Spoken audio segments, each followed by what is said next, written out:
जय श्री राम, हर हर महादेव। मैं अधिवक्ता बाजेश श्रीवास्तव वाराणसी से पुनः आप लोग के समक्ष उपस्थित हूँ एक नया वीडियो लेकर।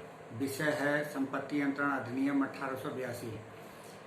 चूँकि टीपीएस से संबंधित हमने 4 वीडियो अपने यूट्यूब चैनल पर अपलोड कर दिया है, कृपया आप लोग उसको जरूर देखें। और अभी तक मेरे इस चैनल को जो व्यक्ति नए हैं, सब्सक्राइब नहीं किए हैं, मेरा निवेदन है कि सब्सक्राइब जरूर कर लें, बेल आइकन पर क्लिक कर दें ताकि जब भी मैं कोई वीडियो अपलोड करूं तो इसकी सूचना जरूर आपको मिल जाए। तथा साथ में वीडियो को शेयर करना न भूलें। पसंद आए तो लाइक बटन पर जरूर लाइक करें। आते हैं विषय पर।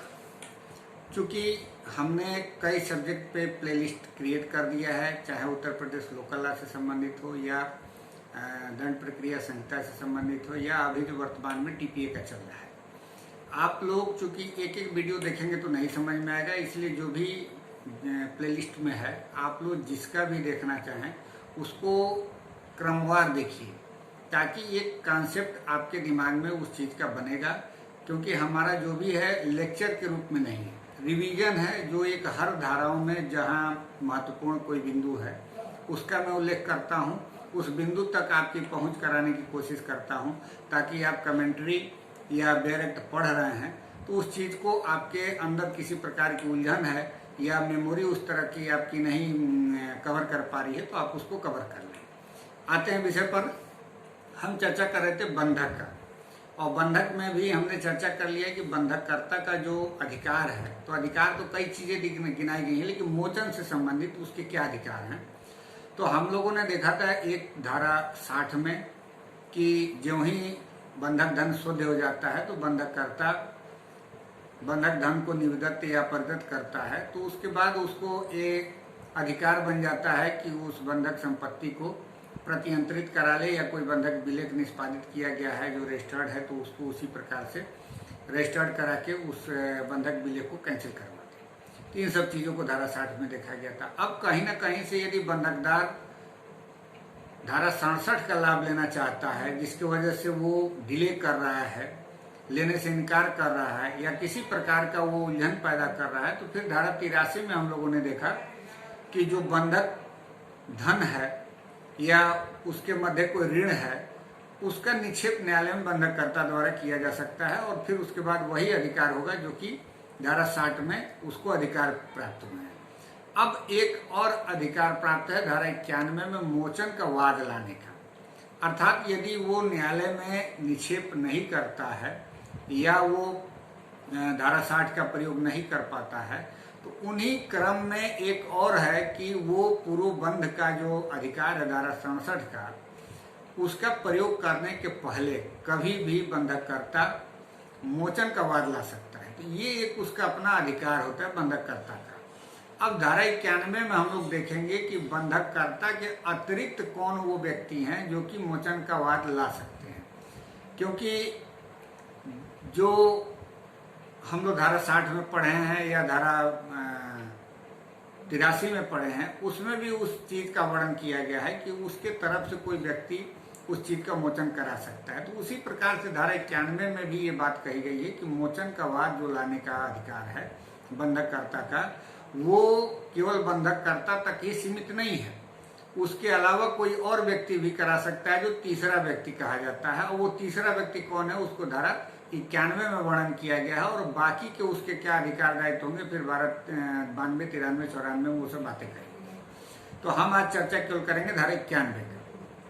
अब 91 में करें कि वे व्यक्ति जो मोचन के लिए वाद ला सकेंगे, तो पहला करें कि बंधककर्ता के अतिरिक्त निम्नलिखित व्यक्तियों में से कोई भी बंधक संपत्ति का मोचन करा सकेगा या उसके मोचन के लिए वाद ला सकेगा, ये बात कर रहा है। अर्थात पहला कह रहा है कि कोई व्यक्ति जिसका उस बंधक संपत्ति या उसके मोचन अधिकार में कोई हित या पर कोई भार, मतलब ये दोनों कंडीशन की बात कर रहा है कि जो बंधक संपत्ति है उस संपत्ति में जो मोचन का अधिकार है उसमें कोई हित प्राप्त कर लिया हो वह व्यक्ति, या दूसरा कह रहा है कि उस पर कोई भार हो, तो वह व्यक्ति भी मोचन का वाद ला सकता है न्यायालय में। दूसरा खंड इसका कह रहा है कि बंधक ऋण या उसके किसी भाग का संदाय करने के लिए कोई प्रतिभू, यानी कि कोई ऐसा सिक्योरिटी होल्डर है, जो बंधक संपत्ति या बंधक ऋण या उसके किसी भाग का जो संदाय कर देता है, प्रतिभू के रूप में है, तो वह व्यक्ति भी मोचन कराने का अधिकार प्राप्त कर लेता है। क्योंकि जो धारा 92 में दिया गया है सब्रोगेशन का यानी प्रत्यासन का सिद्धांत, वो यही कह रहा है कि कौन वो व्यक्ति हैं जो कि प्रत्यासन के हो जाते हैं।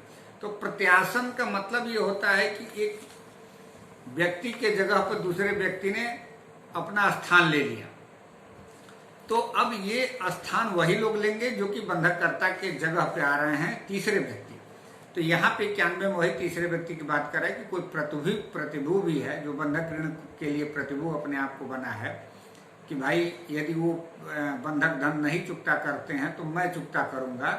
जैसे उदाहरण के रूप में ए बी सी 3 व्यक्ति हैं, ए बंधक करता है और बी जो है बंधकदार है, सी जो प्रतिभू है वो उस बंधक धन के लिए प्रतिभू देता है कि यदि बंधकदार ए नहीं बंधककर्ता ए अगर जो उसका धन संदाय नहीं करेगा तो मैं उस धन को संदाय करूंगा। ये प्रतिभू के रूप में हो गया।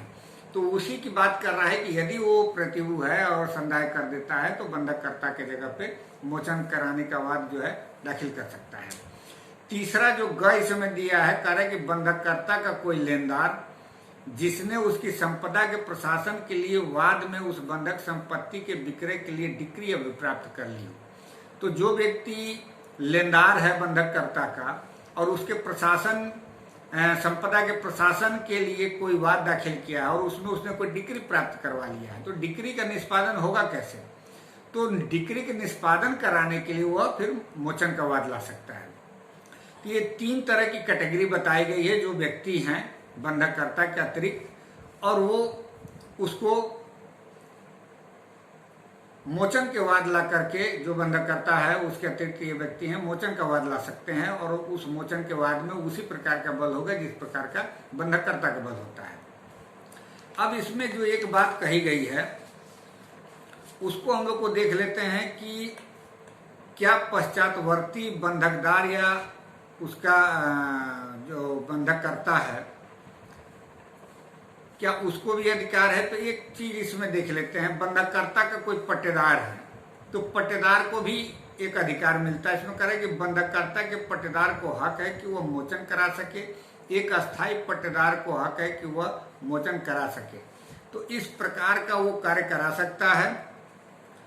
और सह बंधककर्ता कोई है तो इसमें कह रहे कि विभिन्न सह बंधककर्ताओं में से कोई भी मोचन करा सकता है या कोई भी सह अंशधारी बंधकदार मोचन करा सकता है। दूसरा बात ये कह रहा है कि पश्चातवर्ती बंधकदार का उपबंधकदार, यानी कि पश्चातवर्ती बंधकदार के अधिकार का उपबंधकदार पूर्ववर्ती बंधक के मोचन का या उसके लिए वाद लाने का हकदार है, क्योंकि वह एक ऐसा व्यक्ति है जो बंधकग्रस्त संपत्ति के मोचन का अधिकार में हित रखता है।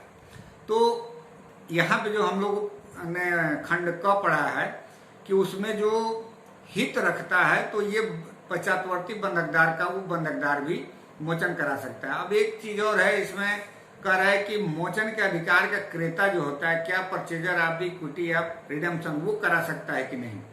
तो वो भी करा सकता है। कह रहा मोचन की सामने का क्रेता बंधकग्रस्त संपत्ति के मोचन या मोचन के लिए वाद लाने का हकदार है, वह हकदार होगा भले उसने मोचन की सामने का एक ही अंश क्यों न खरीदा हो।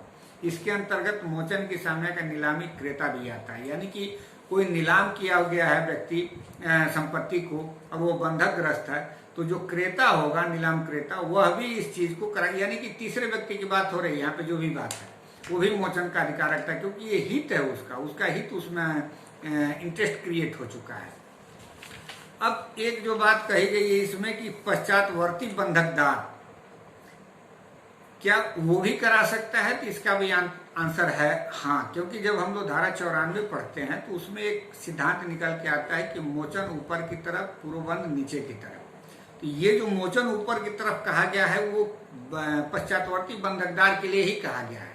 तो भले ही इसमें बात ये नहीं कही गई है, वो हित जो बात कही गई है कि कोई व्यक्ति जिसका उस बंधक संपत्ति या उसके मोचन अधिकार में कोई हित या प्रभार है, तो ये जो हित की बात कही गई है ये पश्चातवर्ती बंधकदार के लिए ही कही गई है। क्योंकि ये कह रहा है कि इसके अंतर्गत पश्चातवर्ती बंधकदार आते हैं, क्योंकि जब प्रथम बंधक कर दिया जाता है तो बंधककर्ता के पास केवल मोचन का अधिकार बचा रहता है, और जब बंधककर्ता उसी संपत्ति का पश्चातवर्ती बंधक सृजित करता है तो यह केवल मोचन का अधिकार है, जो कि पश्चातवर्ती बंधकदार को बंधक रखा जाता है। तो धारा 94 भी एक बार हम लोग देख लेते हैं कि इसमें क्या कहा गया है। तो धारा 94 में वही बात कही गई है जो यहाँ पे ये बात कह रहा है। अब धारा 94 को देखते हैं। तो धारा 94 ये कह रहा है,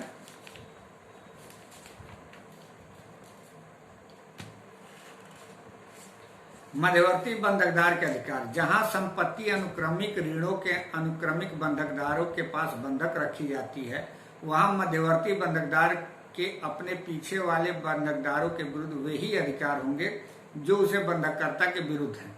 इसका तात्पर्य यही होता है कि मोचन ऊपर के तरफ और पूर्वबंध नीचे की तरफ। यानी कि यदि A, B, C 3 बंधकदार हैं तो जो भी एक के बाद का बंधकदार है उसे मोचन कराने का अधिकार होगा अपने ऊपर के प्रतिबंधकदारों के। यानी कि ये जो 91 में हित की बात कही गई है कि हित कोई क्रिएट हो जाता है, तो धारा 94 में जो बात कही गई है पश्चातवर्ती बंधकदार के बारे में, वही वो हित है और वो उसी प्रकार बल रखेगा जिस प्रकार से एक बंधककर्ता का बल होता है मोचन के बाद लाने का।